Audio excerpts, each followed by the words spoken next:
You know that moment when your whole world crumbles and you realize you've been living a lie? Well, mine happened 3 days after I buried my husband of 22 years while I was still wearing the same black dress from his funeral. Before we dive into this incredible story, I'd love to know, where are you watching from today? Drop your city in the comments. Now, let's begin. I'm Helena Morrison, 65 years old, and I thought I knew my life pretty well. Former nurse, devoted wife, and apparently the most gullible woman in California. Because there I was, standing in what I thought was my living room, holding a legal document that might as well have been my death sentence. "I'm sorry, Mrs. Morrison," the lawyer said, not looking sorry at all. "But the house was purchased before your marriage and remained in your late husband's name only. California law is complex in these situations, and Miss Stevens is contesting your community property claims. Until this is resolved in court, she has the right to ask you to vacate." Camilla, my stepdaughter, the 40-year-old woman who'd barely spoken to me since her father and I married, except to ask for money or criticize my cooking. She stood behind the lawyer with her arms crossed, wearing designer jeans that probably cost more than my monthly grocery budget. "Camilla, surely we can work something out," I said, hating how my voice sounded small and pleading. "This has been my home for over 2 decades. She smiled then, and it was the coldest thing I'd ever seen. "Oh, Helena. Sweet, naive Helena. Did you really think I was going to let you stay here forever?" The lawyer shifted uncomfortably. "Miss Stevens, perhaps you could give Mrs. Morrison some time to find alternative arrangements." 30 days, Camilla interrupted, her voice sharp as broken glass. "That's more than generous for someone who was never really family anyway." I felt my knees go weak. 22 years of marriage, of caring for this woman's father, of trying to be a mother to a child who hated me from day one. And this was my reward. "Camilla, your father loved me.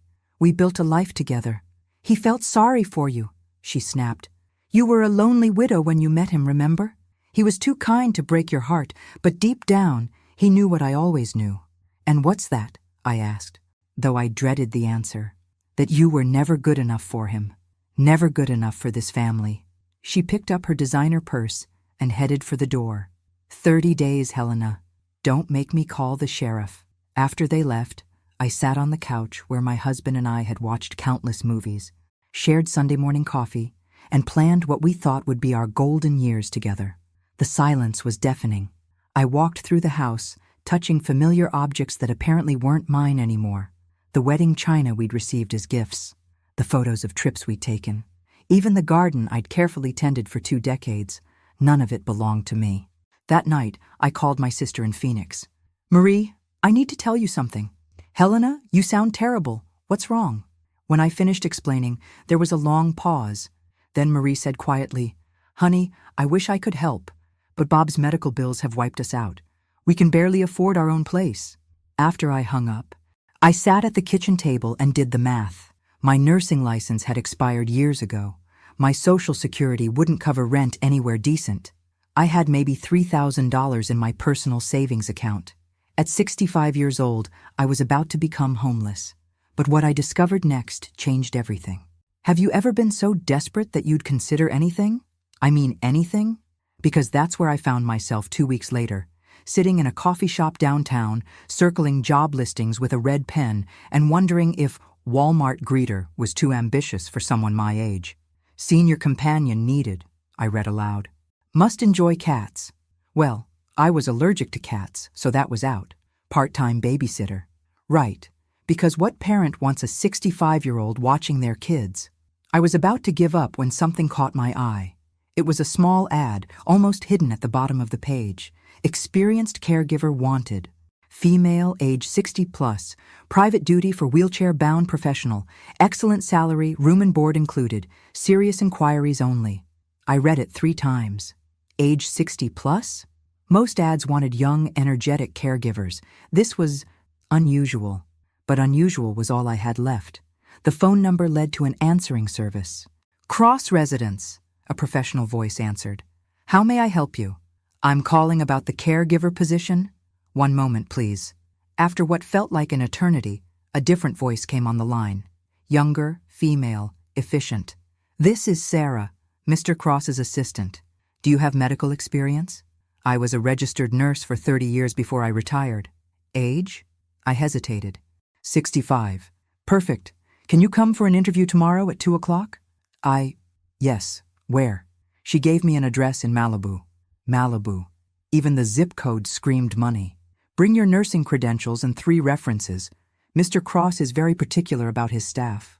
After I hung up, I stared at the phone. Something felt off about the whole thing. Who specifically wanted an older caregiver? And why was someone wealthy enough to live in Malibu hiring through a newspaper classified ad? But desperate times called for desperate measures, and I was nothing if not desperate. I spent the rest of the day preparing.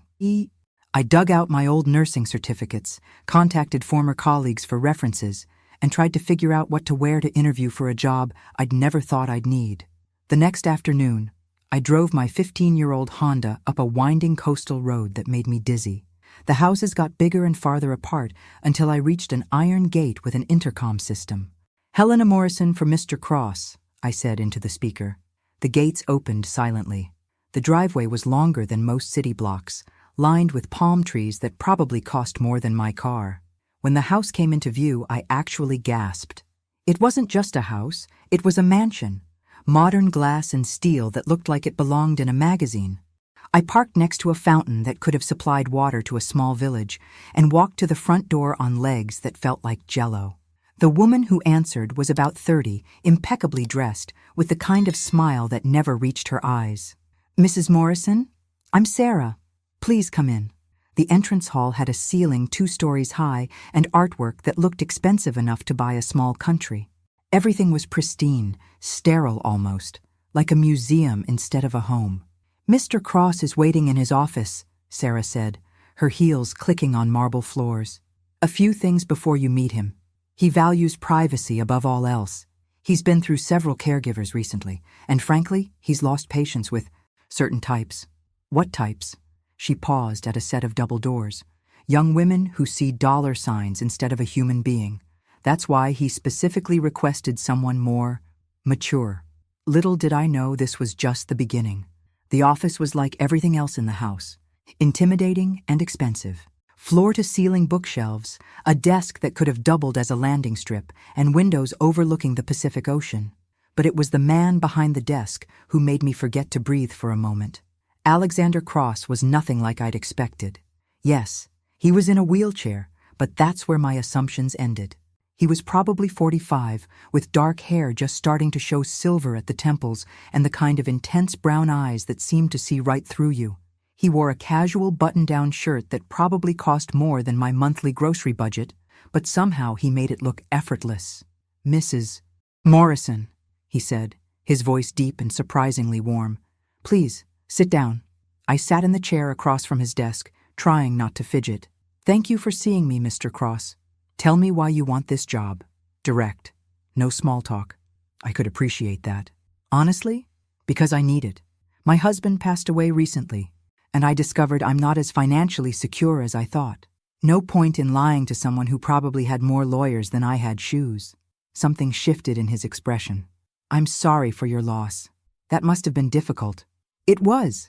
But I'm a survivor, Mr. Cross. I've been taking care of people my whole life. As a nurse, as a wife, as a daughter caring for aging parents. It's what I do." He leaned back in his wheelchair, studying me. "I'm going to be blunt, Mrs. Morrison. I've had 4 caregivers in the past 6 months. They all started out professional, competent, caring, and they all ended up seeing me as either a charity case or a meal ticket. Which one am I supposed to be?" That surprised him. I could see it in his eyes. "Excuse me? You're testing me, right? Seeing if I'll react to your money or your condition first. So which reaction gets me the job?" For the first time since I'd walked in, he smiled. It transformed his entire face. "Neither. I want someone who sees a person." "Then you're in luck, because that's all I've ever seen when I look at someone." We talked for another 30 minutes. He explained that he'd been paralyzed from the waist down in a car accident 3 years ago, that he'd built his fortune creating cybersecurity software in his 20s, then expanded into various tech investments, that he worked from home now, running his companies remotely, and needed someone who could handle basic medical care, meal preparation, and wouldn't treat him like an invalid. The salary is $5,000 a month, plus room and board. he said finally. Your own suite, complete privacy when you're off duty. Are you interested? $5,000. I tried not to let my shock show. That's very generous. I pay well for loyalty and competence. When can you start? Immediately. As I drove back down that ridiculous driveway, my phone rang. Unknown number. Hello? Helena? The voice was familiar, but I couldn't place it immediately. Yes? It's Camilla. Where are you living now? My stomach dropped. How had she gotten my cell number? I'd forgotten I'd given it to her father's old insurance agent weeks ago. Why? I wanted to make sure you're okay. You left so suddenly, and I've been worried. Worried. Right. The same woman who'd given me 30 days to get out of my home was suddenly concerned about my welfare. I'm fine, Camilla. Is there something you need? Can't I just check on my stepmother? Something in her tone made my skin crawl. Sweet, concerned, completely fake.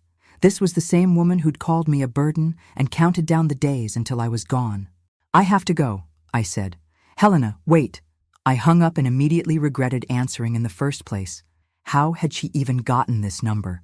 And more importantly, why was she suddenly interested in my whereabouts? But I pushed the thought away.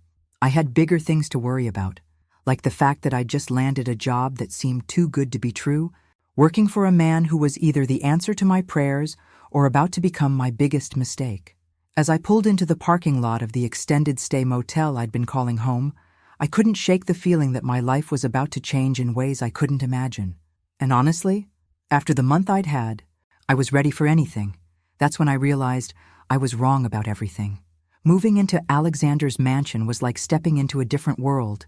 My suite was bigger than most apartments, with a bedroom, sitting area, and private bathroom that had more marble than a Roman palace. Sarah gave me the tour while Alexander worked in his office. Breakfast is at 8, lunch at noon, dinner at 7, she explained, her voice as crisp as her perfect outfit. Mr. Cross likes routine. He'll tell you his medical needs, but honestly, they're minimal. The accident affected his legs, not his independence. We passed a swimming pool that belonged in a resort and a gym that made my old community center look like a closet. How long have you worked for him? I asked. 3 years, since right after his accident. Something in her tone suggested there was a story there, but she didn't elaborate. That evening, I knocked on Alexander's office door. Come in, he called. He was at his desk, surrounded by multiple computer monitors displaying charts and graphs that might as well have been hieroglyphics to me. How are you settling in, Helena? Fine, thank you. I was wondering if we could go over your daily routine, medications, that sort of thing. He swiveled his chair to face me. No medications. I do physical therapy 3 times a week. A therapist comes here. Otherwise, I just need someone around in case of emergencies and to help with things that require reaching high shelves. I smiled at that. I'm 5'4". I'm not sure I'm your solution for high shelves. Fair point. He gestured to a chair. Sit for a minute. I sat, noting how he seemed more relaxed than during our interview. Can I ask you something? Shoot. Why specifically an older caregiver? Most people want young, energetic help. His face darkened. Because young women see a rich man in a wheelchair and think either how sad or how convenient. The sad ones want to fix me. The convenient ones want to marry me. And older women are past the age where they need a man to define them. Usually, I was mulling that over when Sarah appeared in the doorway. Mr. Cross? The files you requested about the previous caregivers. Previous caregivers. Something about the way she said it made my antenna go up. Thank you, Sarah. Just leave them on the desk. After Sarah left, I couldn't help myself. 4 caregivers in 6 months seems like a lot. Alexander's jaw tightened. It is. What happened to them? The first one decided I needed saving from my depression and kept pushing therapy I didn't want. The second one was more interested in my wine cellar than my welfare. The third one thought she could seduce her way into my will. And the fourth? The fourth, Maria, left suddenly, said she couldn't continue, but I suspected there was more to it. I later discovered she'd been asking too many questions about my finances and daily routine. That seemed odd. Did something happen? I thought she was different. Professional, competent, kind. We'd developed what I thought was a friendship. Then one morning, I woke up and she was gone. Left a note saying she couldn't continue. There was something he wasn't telling me. I could feel it. But before I could ask more questions, my phone rang. Unknown number again. "Excuse me," I said to Alexander, stepping into the hallway. "Hello? Helena? Thank goodness. I've been trying to reach you." "Camilla. Again. How did you get this number?" "That doesn't matter. Where are you staying?" "I drove by a few motels, but you're looking for me?" My blood went cold. "Why?" "Because I made a mistake, okay? I was grieving, and I said things I didn't mean. I want to make it right." Right. The woman who'd literally counted down the days until I was homeless suddenly wanted to make things right. "Camilla, I'm fine. I have a job. I have a place to live. You don't need to worry about me." "A job? Where? Doing what?" The urgency in her voice set off every alarm bell I had. "Why does it matter?" "Because you're family, Helena. Despite everything, you're the only family I have left." Family. From the woman who'd told me I was never really family in the first place. "I have to go," I said. "Helena, wait. Can we meet for coffee? I have something important to tell you about Dad's estate." Something I should have mentioned earlier. My blood stopped flowing. "What about the estate?" "Not over the phone. Can you meet me tomorrow? That little cafe on Sunset where you and Dad used to go?" Against my better judgment, I agreed. After I hung up, I stood in the hallway trying to process what had just happened. First, Camilla was looking for me at motels. Then she suddenly wanted to make amends. And now there was something about my husband's estate she hadn't told me? When I went back into Alexander's office, he took one look at my face and frowned. "Everything okay?" "I'm not sure." I sat down heavily. "Mr. Cross, can I ask you a personal question?" "Alexander. And yes, when you do background checks on your employees, how thorough are they?" His expression grew serious. "Very thorough. Why?" "Because I think I'm about to discover that someone I trusted has been lying to me about more than just my living situation." Little did I know that was just the tip of the iceberg. The next morning, I stood in front of my closet, well, Alexander's guest suite closet, trying to decide what to wear to meet someone who'd thrown me out of my home, but now claimed to have important information about my dead husband's estate. Business casual seemed appropriate for potential betrayal. I found Alexander in his home gym, working out on a modified weight machine that looked like it cost more than my car. He was wearing a tank top, and I was surprised by how muscular his arms and shoulders were. Apparently, losing the use of your legs didn't mean you gave up on fitness. "Good morning," I said, trying not to stare. "Morning. You look like you didn't sleep well." "I didn't. I keep thinking about this meeting with my stepdaughter. She mentioned something about my husband's estate that she should have told me earlier." Alexander stopped mid-rep and looked at me seriously. "Helena, did you have a lawyer review your husband's will and estate documents?" I felt my cheeks get hot. "No.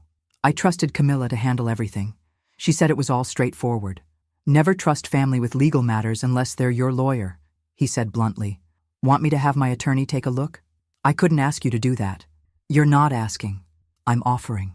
And after 30 years in business, I've learned that when someone suddenly wants to make things right, it's usually because they've been caught making things wrong." An hour later, I sat across from Camilla at the little cafe where my husband and I used to share Sunday brunch. She looked nervous, fidgeting with her coffee cup and checking her phone constantly. "You look good," she said when I sat down. "I was worried you'd be struggling." "I'm fine. Where are you staying?" "I tried to find you to apologize sooner, but—" "Camilla, you said you had something to tell me about your father's estate." She took a deep breath. "Right. The thing is, there was a life insurance policy. I found the paperwork when I was going through Dad's files." My stomach dropped. "What kind of life insurance policy?" "A big one. $300,000. She wouldn't meet my eyes. "With you as the beneficiary. But here's the thing. The insurance company sent the paperwork to the house, and I may have delayed forwarding it to you." I stared at her. "I was the beneficiary of a $300,000 life insurance policy, and you're just telling me now?" "I was going to tell you, but then you got so upset about the house, and I thought maybe it would be better to wait until you were more settled." "You thought it would be better?" I stood up so fast my chair scraped against the floor. "Camilla, I've been living in an extended stay motel.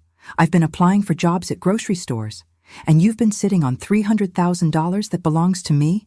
"Helena, please sit down. People are staring."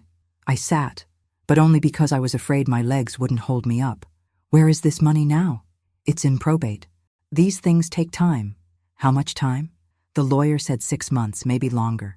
But Helena, I've been thinking, maybe we could work something out in the meantime. And there it was, the real reason for this meeting. What kind of arrangement? Well, you're working now, right? You said you have a job. So maybe you don't need the full amount right away. Maybe we could split it. Since Dad did leave me the house and all the expenses that come with it. I stared at this woman who'd called me family 1 minute and tried to rob me the next. You want to split my inheritance from your father. Our father, she corrected quickly. I mean, he was your husband, but he was my dad for 35 years. And honestly, Helena, 300,000 is a lot of money for someone your age. What are you going to do with it all? What was I going to do with it? Maybe not worry about dying homeless and broke.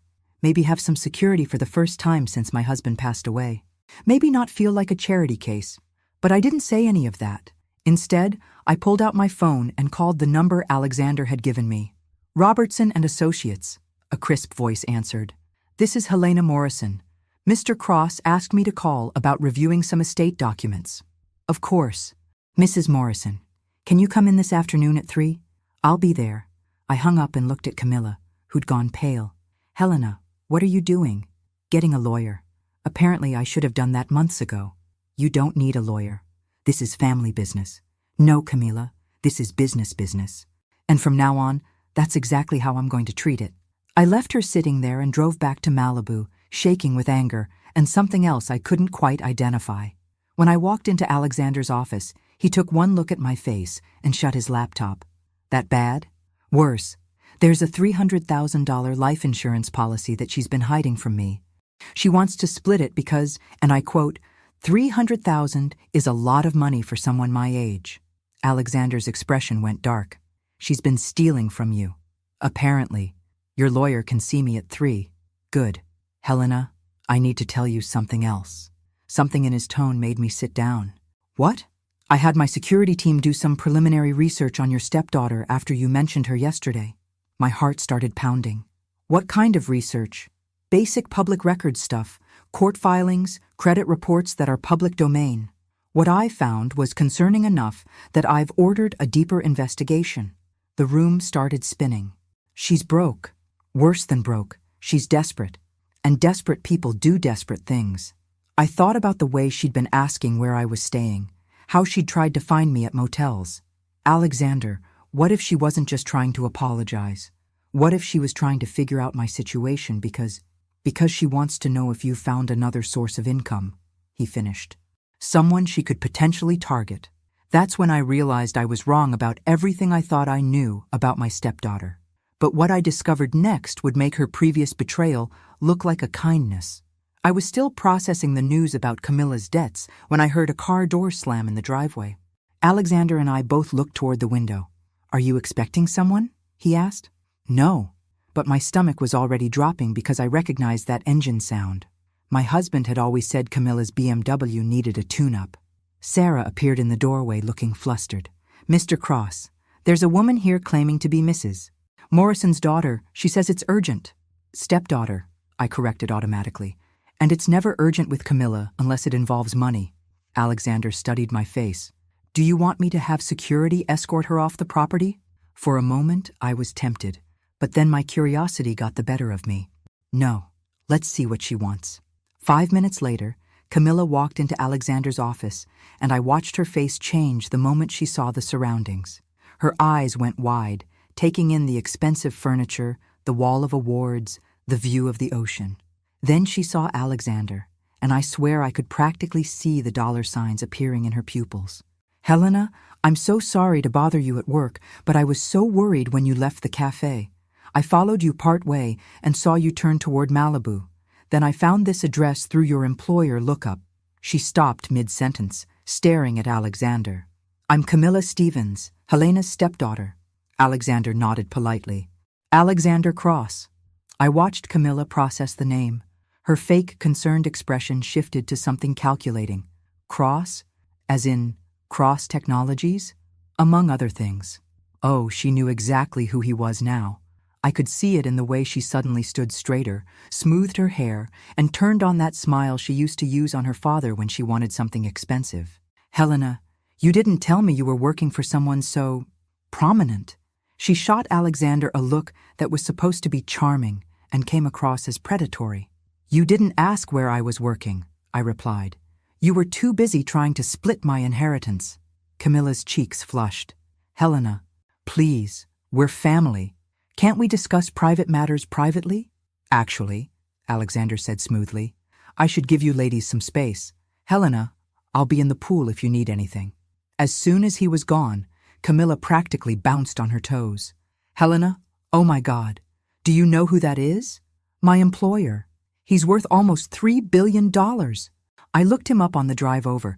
He's one of the richest men in California under 50. And you're working as his caregiver. This is perfect. Something cold settled in my chest. Perfect for what? Camilla sat down in Alexander's chair like she owned the place.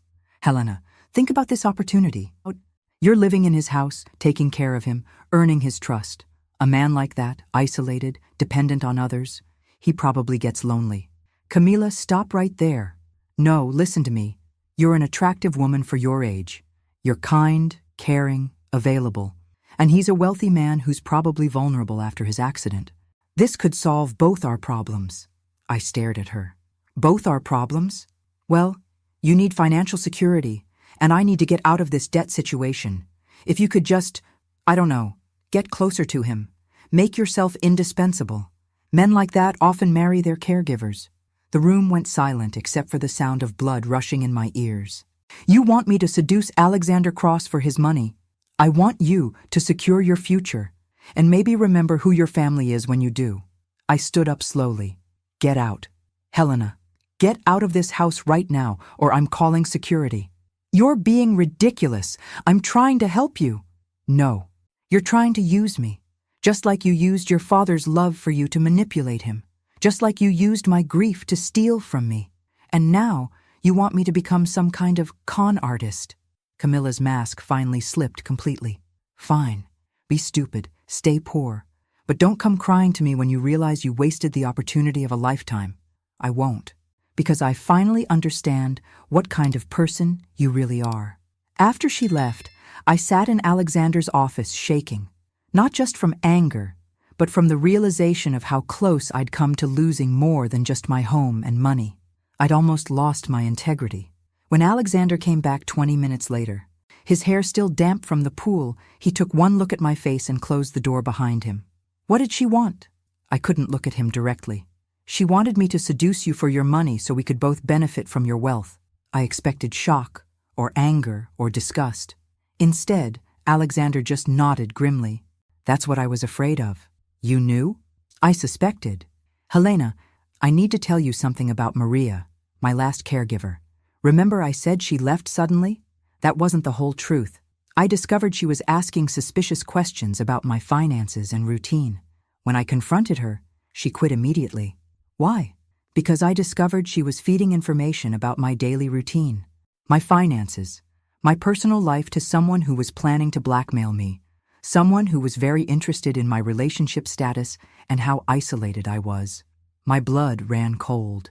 Who? We never found out. But whoever it was had done their research on vulnerable wealthy men. Maria was just the inside source. I thought about Camilla's questions about where I was staying, her sudden interest in my welfare, her calculated reaction to seeing Alexander's wealth. Alexander, I think my stepdaughter might be more dangerous than either of us realized. That's when my phone rang. Unknown number. I looked at Alexander and he nodded. I answered. Helena, it's me again. I think we need to have another conversation. But what I discovered next made me realize Camilla's visit was just the beginning. The next morning, I woke up to find 17 missed calls from Camilla. 17. Before 8 a.m. That's either desperation or insanity. And with my stepdaughter, it could honestly be both. Alexander was already in his office when I brought him coffee. Rough night? He asked, noting my expression. Camilla called 17 times. I'm starting to think she's lost her mind. Or she's realized she's losing control of the situation. He gestured to his computer screen. My investigators sent an update. Want to hear something interesting? I sat down, bracing myself. Hit me. Your stepdaughter has been researching wealthy disabled men online. Public records show she's been searching property records, court filings, and social media for information about men in situations similar to mine. My stomach turned. She's been hunting. More than that, she's been planning. Helena, I think you stumbled into something bigger than family greed. My team found public records suggesting she's had financial problems for years and has been involved in legal disputes with other elderly individuals. Before I could respond, Sarah knocked on the door. Mr. Cross? Miss Stevens is here again. She says Helena left something important at the cafe yesterday. Alexander and I exchanged looks. I didn't leave anything, I said. Should I have security escort her off the property? No, Alexander said slowly. Let's see what she's really after. But Helena, I want you to be careful. Don't be alone with her. Camilla was waiting in the living room, wearing a dress that cost more than most people's mortgage payments. When she saw me, her smile was all teeth and no warmth. Helena, there you are. You forgot this yesterday. She held up a small wrapped package. I didn't forget anything because I didn't bring anything. Oh, but you did. It's a gift, from me to you, an apology for everything that's happened. Against my better judgment, I took the package. Inside was a silver bracelet that looked expensive and completely unlike anything Camilla had ever given me. It's beautiful, I said carefully, but I can't accept this. Of course you can. We're family. She glanced around the room, her eyes calculating. This is quite a place. You must be very comfortable here. I have a job, Camilla. That's all. Oh, I'm sure it's just a job. Her tone suggested she thought otherwise. But Helena, can we talk privately? About Dad's estate. There are some complications I need to discuss with you. Every alarm bell in my head was going off. What kind of complications? Legal ones. The insurance company is asking questions about our relationship, about whether you influenced Dad's decisions near the end. They think there might have been elder abuse. The words hit me like a physical blow. What are you talking about? I'm trying to protect you, but they want to investigate. Unless we can show them that you're financially stable now, that you don't need Dad's insurance money. She let the implication hang in the air. That's when I realized what she was really doing. She wasn't just trying to steal my inheritance. She was trying to blackmail me into compromising Alexander. What would you do if someone threatened to destroy your reputation to get what they wanted? Because that's exactly what my stepdaughter was doing. I told Alexander about Camilla's threat the moment she left. He listened without interrupting, his expression growing darker with each word. Elder abuse accusations, he said finally. She's trying to scare you into giving up your inheritance voluntarily. Can she do that? Can she really make the insurance company investigate me? She can try to plant seeds of doubt. But Helena, you didn't abuse anyone. You loved your husband, and anyone who knew you both could testify to that. But fighting it would cost money I don't have. You're not alone in this. Alexander moved his wheelchair closer to where I was sitting. Helena, I need to tell you something. These past few weeks, having you here, it's changed everything for me. My heart started beating faster. Alexander, I know the timing is terrible with everything happening with Camilla, but I can't pretend anymore that this is just an employer-employee relationship. I looked into his brown eyes and saw something I hadn't expected to see again in my lifetime. Someone seeing me not as a burden or a target or a means to an end, but as a woman worth caring about. I feel the same way, I admitted. But Alexander, if Camilla finds out about us, she'll use it against both of us. Let her try. I've been dealing with people who want to use me for my money my entire adult life. She's not the first, and she won't be the last.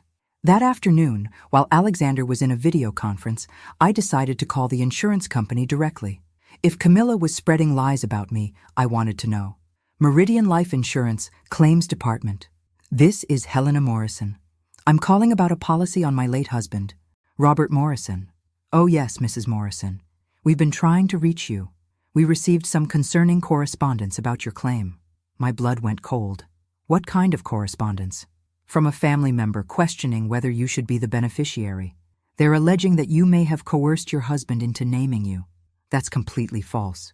Who sent this correspondence? A Camilla Stevens. She claims to be your husband's daughter and says she has evidence of manipulation. I took a deep breath. Ma'am, I need you to know that Ms. Stevens has significant financial problems and is trying to steal my inheritance. My husband named me as beneficiary of his own free will. Mrs. Morrison, I understand this is difficult, but we do have to investigate any allegations of fraud. However, I can tell you that we've seen this type of family dispute before. If you can provide character references and documentation of your marriage, we should be able to resolve this quickly. After I hung up, I felt both relieved and furious. Relieved that the insurance company seemed reasonable. Furious that Camilla had actually followed through on her threat. When Alexander finished his call, I told him about the conversation. "She's escalating," he said grimly. "Helena, my investigators have found some preliminary information about Camilla that's concerning. It's not complete yet, but you need to see what we have so far." He handed me a folder with several documents. As I read, my hands started shaking. The public records showed Camilla had been involved in legal disputes with elderly individuals in 2 other states. Property disputes, contested wills, allegations of manipulation. The pattern was disturbing. "Alexander, she's done this before, multiple times. And Helena, there's something strange about the timing of your husband's first wife's death, too." I looked up at him, confused. "What do you mean? When did your husband's first wife die?" The room started spinning. "About 5 years before I met him. Cancer. But what does that have to do with— Look at page 4. I flipped to the page and saw financial records. These show Camilla received a large sum of money from her father right after his first wife died. The timing is suspicious. That's when I realized Camilla might be far more dangerous than either of us had imagined. I couldn't sleep that night. I kept thinking about Robert's first wife, about how she'd died so suddenly, about how Camilla had been there caring for her stepmother during those final weeks. Alexander found me in the kitchen at 3 a.m., staring at a cup of cold coffee. "Can't sleep either?" he asked. "I keep wondering if I married a widower or if I married a man whose daughter made him a widower."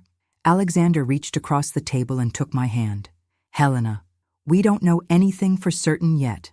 But the timing, Alexander. Camilla was struggling financially 5 years ago, too. I remember Robert mentioning that he'd helped her out of some legal troubles right around the time his first wife died. The investigators are looking into it. But Helena, you need to know something else. They found evidence that Camilla's been watching you for months, even before your husband died." I stared at him. "What kind of evidence?" "Credit card records show she hired a private investigator to follow you and your husband last year. She was documenting your routines, your relationship, probably looking for ways to challenge your marriage legally." The full scope of Camilla's planning was starting to sink in. This wasn't grief or greed. This was a calculated, long-term strategy to eliminate anyone who stood between her and her father's money. "Alexander, what if she's planning to do something to me too?" "That's not going to happen." "And Helena, I've been thinking. We should take this information to the authorities. Let them decide if there's enough for a real investigation." "You don't understand. She's not going to try something dramatic. She's going to destroy my reputation, make me look like a gold digger who manipulated you, just like she claims I manipulated her father." That's when my phone rang. "Again." "Let me guess," Alexander said dryly. "Camilla?" I looked at the caller ID. Unknown number. "Actually, no. This is someone else." "Helena Morrison?" The voice was official, professional. "Yes? This is Detective Rodriguez with the Santa Monica Police Department. I understand you may have information about Camilla Stevens. We'd like to speak with you about some complaints we've received." My heart stopped. "Is she all right?" "She's fine, ma'am. But we've received several complaints about her behavior, and we understand you might have relevant information." I looked at Alexander, who was already reaching for his own phone. "What kind of complaints?" "Financial manipulation, harassment, fraudulent insurance claims. We're trying to determine if there's enough evidence to open a formal investigation." After I hung up, Alexander was already talking to someone. "Yes, I need Robert Chen in my office first thing tomorrow morning." "No, I don't care if he's with another client. This is an emergency." "Who's Robert Chen?" "The best criminal defense attorney in California." "Helena, you're not going to talk to the police without representation." "Alexander, I haven't done anything wrong. Neither did the last 3 elderly people Camilla targeted. But they all ended up looking guilty until she was caught." The next morning, Sitting in the police station with Mr. Chen beside me, I learned just how many people had come forward with similar stories about Camilla. "Mrs. Morrison," Detective Rodriguez said, "your stepdaughter appears to have a pattern of targeting vulnerable family members and acquaintances. We've received complaints from people in 3 different states. But are these actual crimes or just family disputes? That's what we're trying to determine. Some of the allegations are serious enough that we're considering opening a formal investigation." Mr. Chen leaned forward. "Detective, what exactly are you investigating? Potential fraud, elder manipulation, and harassment. Nothing proven yet, but the pattern is concerning enough that we want to document everything properly. 3 deaths, 3 families destroyed, and I'd almost been number 4. What I discovered next would make me realize just how lucky I was to be alive." The next few days passed in a blur of police interviews, legal meetings, and the surreal experience of watching my stepdaughter being arrested on the evening news. "Local woman arrested on fraud charges," the anchor announced as Camilla's mugshot filled the screen. "Camilla Stevens is accused of harassment and filing fraudulent insurance claims." Alexander muted the TV. "How are you holding up?" "I feel like I've been living in someone else's life. A month ago, I was a homeless widow. Now I'm apparently a witness in a criminal investigation." "The insurance company called," Alexander said gently. "They're releasing your husband's life insurance immediately. The police investigation convinced them that Camilla's allegations were malicious. $300,000. Financial security for the first time in months. But somehow, it felt less important than it had a week ago." "Alexander, I need to ask you something. Anything. When this is all over, when Camilla's in prison and the media attention dies down, what happens to us?" He looked confused. "What do you mean?" "I mean, you hired me as a caregiver. Now you're protecting me from a criminal investigation and paying for lawyers I could never afford. At some point, people are going to say I manipulated you, just like Camilla claimed I manipulated her father." Alexander moved his wheelchair until he was directly in front of me. "Helena, do you think you manipulated me?" "No.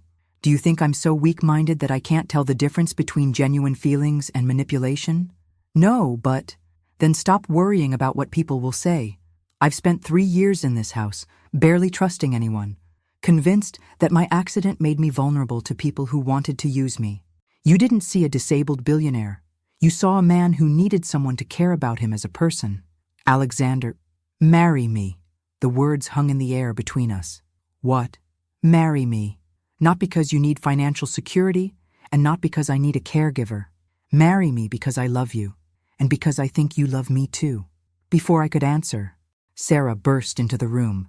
"Mr. Cross, I'm sorry to interrupt, but there's been a development." "What kind of development?" "Camilla Stevens made bail, and she's here." We could hear her before we saw her, screaming at the security guards outside. "I have a right to see my stepmother. Helena, you have to help me." Alexander grabbed his phone. "Security, do not let her on the property under any circumstances." But Camilla's voice carried through the windows. "Helena, I know you're in there. You can't just abandon family. I'm sorry about everything, but I need you now." "She sounds desperate," I said. "She is desperate. Helena, the prosecutor told my lawyer that they're building a case against her. It's going to take time, but they think they have enough evidence for fraud charges. How long will this take? Months? Maybe longer. But Helena, that doesn't matter right now. What matters is that you're safe, and you're not going back to that life." We watched from the window as police arrived to arrest Camilla for violating her restraining order. As they put her in the patrol car, she looked up at the house and screamed, "This isn't over, Helena. You'll regret this. All of this should have been mine." As the police car drove away, Alexander took my hand. "So," he said quietly, "about that proposal. What I said next would change both our lives forever." 6 months later, I stood in front of the bathroom mirror in our bedroom, because I'd said yes to Alexander's proposal, putting on earrings for our small wedding ceremony. The doorbell rang, followed by Sarah's voice. "Mrs. Morrison, the guests are arriving." Mrs. Morrison. In 2 hours, I'd be Mrs. Cross. At 65 years old, I was getting a second chance at love with a man who saw me as more than just a caregiver or a burden. Camilla's criminal case was still working its way through the courts. She'd been denied bail after violating multiple restraining orders, and was awaiting trial. Her lawyer had contacted us several times trying to negotiate some kind of plea deal, but we'd refused all contact. My phone buzzed. Text message from unknown number. "Helena, it's me. They gave me phone privileges. We need to talk." I deleted the message without reading it twice. The ceremony was perfect. Small, intimate, held in Alexander's garden overlooking the ocean. My sister Marie flew in from Phoenix, along with a few of Alexander's closest friends and business associates. No drama, no reporters, no family members trying to steal anything. During the reception, Alexander's phone started ringing. He glanced at it and frowned. "Unknown number." "Don't answer it," I said. But it kept ringing. Different numbers, but constant calls. Finally, Alexander turned off his phone. "Probably reporters." We were cutting the cake when Sarah approached us, looking uncomfortable. "Mrs. Cross? I'm sorry to interrupt, but we've been getting calls all day. Same person, using the jail's phone system. The caller ID shows the county jail." My stomach dropped. "Camilla, should I call the police?" "No," I said. "She's allowed to make phone calls from jail. But we don't have to answer them." But the calls didn't stop. They continued through the night, through our honeymoon weekend, through the following week. The county jail allows inmates limited phone privileges, and Camilla was using every minute of hers to call us. By the time we returned from our honeymoon in Napa Valley, our answering service had logged 99 calls from the county jail, all from Camilla. 99, Alexander said, scrolling through the call log. She called us 99 times. The final voicemail was 20 minutes long. Camilla sobbing, begging, threatening, pleading for money for her legal defense, for commissary funds, for anything. "Helena, please. You're the only family I have left. I know I made mistakes, but I'm your stepdaughter. You can't just abandon me. The public defender barely talks to me. Please, I'll do anything. I'll make it right. Just please help me. Please don't let me rot in here while I wait for trial." "Helena? Helena, are you there? Please pick up. Please." I listened to the whole thing, then deleted it. "Any regrets?" Alexander asked, wrapping his arms around me from behind. I looked out at the ocean, at the life I'd built from nothing, at the man who'd seen past my age and circumstances to love the person I really was. "Just one," I said. "What's that?" "I regret not blocking the jail's number 98 calls sooner." Alexander laughed, and I realized that for the first time in longer than I could remember, I was exactly where I belonged. Camilla had spent years planning to destroy my life and steal everything I had. Instead, she'd led me to a life better than anything I could have imagined. Her trial was still months away, but I didn't need a court verdict to know that justice had already been served. Sometimes karma has a sense of humor, and sometimes the best revenge really is living well. Thank you so much for following Helena's journey. I'd love to hear your thoughts. Did you see Camilla's true nature coming from the beginning? Or were you surprised by how deep her schemes went? And what did you think about Helena finding love at 65? Share your thoughts in the comments below. I read every single one. Thanks for listening. Don't forget to subscribe and feel free to share your story in the comments. Your voice matters.